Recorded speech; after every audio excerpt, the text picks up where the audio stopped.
বাধ্যতামূলক নাই, এরা কালেমা পড়া জানে না অনেকে। এই চ্যালেঞ্জ করে গেলাম, চ্যালেঞ্জ করলাম, এই সব কেরামান কাতিবিনদের সামনে চ্যালেঞ্জ করতেছি।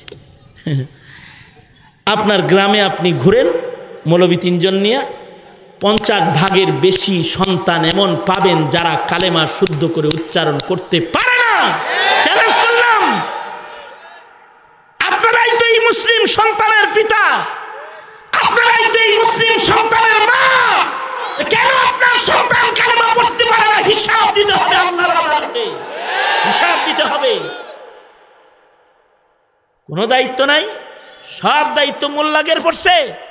কালেমাও পড়ান জানেন না, কাদিয়ানিও চিনান না, সঙ্গত কারণে সন্তান কাদিয়ানি হয়ে যাচ্ছে, নাস্তিক হয়ে যাচ্ছে। মুসলিম ঘরে জন্মগ্রহণ করে এমন সব কথা মুসলমানের মুখে উচ্চারিত হয় যা ঈমান বিধ্বংস করে, ঈমানি জিন্দেগিকে বরবাদ করে ফেলে।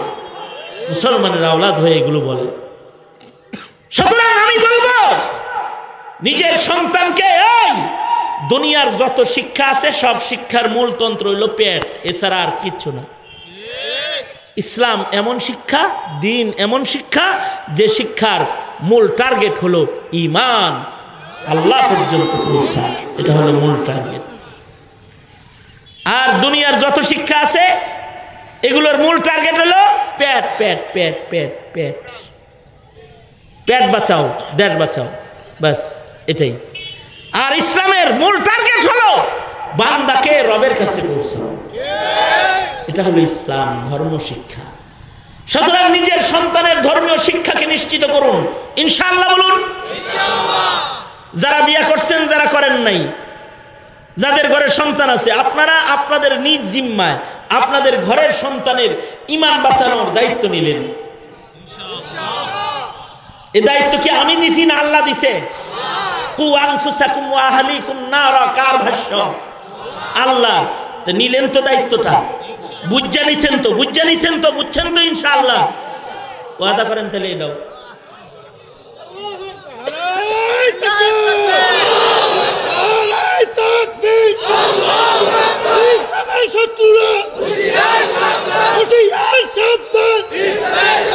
সোজা করেন, বলেন ইয়া আল্লাহ, আমরা এই মর্মে ওয়াদা করিতেছি আমাদের প্রজন্মের ঈমান রক্ষা শিক্ষা নিশ্চিত করব ইনশাআল্লাহ।